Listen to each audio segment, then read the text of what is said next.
ఇక్కడ చూస్తురు కదా, ఇది మన గుడే. ఇక్కడ ప్రత్యేకత ఏముందంటే దేవుడు మాత్రం కిందలా ఉంటాడు.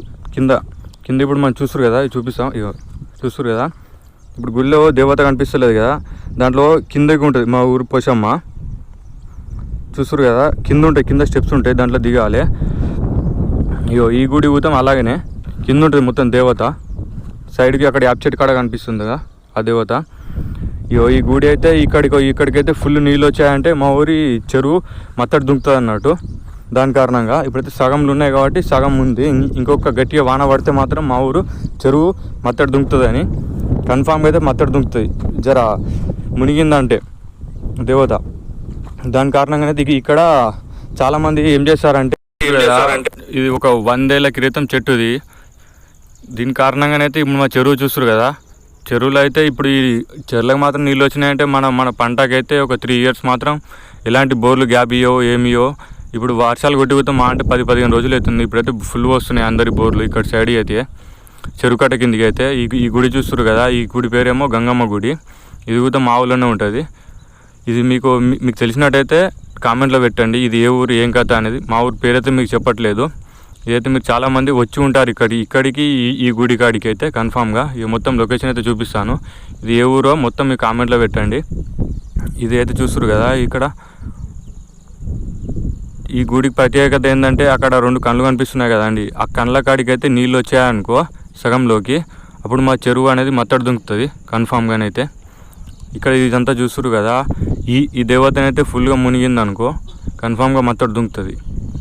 దాని కారణంగానైతే ఈ వీడియో ఇక్కడనైతే యాటలు గిట్లా వస్తారు కదండి, ఇక్కడ యాటలు అంతా ఇట్లా మనది యాటలు తోలు గిట్లా తీసి అంతా సాఫ్ చేసుకొని ఇక్కడనే కొట్టుకొని వెళ్ళిపోతారు మా ఊళ్ళోనైతే.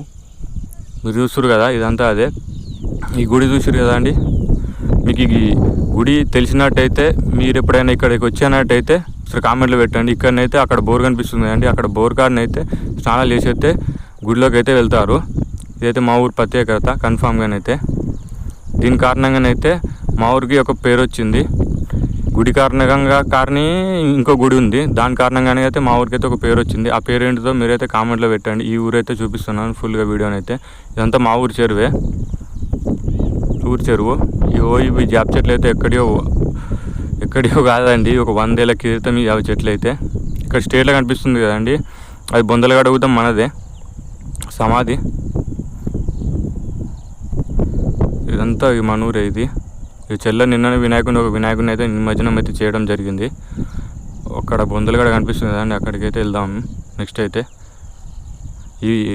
అక్కడ ఈ వరి మాత్రం ఆ దేవత పక్క పొంటే ఉంటుంది. మీకైతే ఎవరికైనా తెలిసి ఉంటే లైక్ అండ్ సబ్స్క్రైబ్ మాత్రం పక్కా చేసుకోండి. తెలియకుండా కానీ లైక్ అండ్ సబ్స్క్రైబ్ మాత్రం పక్కా చేసుకోవచ్చు, మీకు ఏం కాదు. ఇదంతా చూస్తారు కదా, ఇదంతా మనదంటే మనదే కాదు, మనందరిది గుడి. చూస్తారు కదా యాప చెట్లు, ఇవి ఒక 100 సంవత్సరాల క్రితం. ఈ గుడి మాత్రం ఫేమస్ అండి మా ఊర్లో.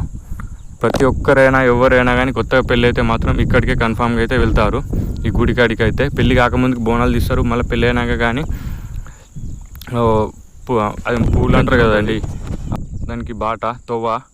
ఇది చూస్తారు కదండి, ఇదంతా శ్మశాన వాటిక. దీన్ని అక్కడికి వెళ్తేనే స్ట్రేట్గా పోషమ్మ గుడి అయితే దర్శనం ఇస్తుంది. ఇది ఏ ఊరో కామెంట్లో పెట్టండి మీకు తెలిసినట్టయితే. ఇది మా ఊరే, చూస్తారు కదా. ఇగో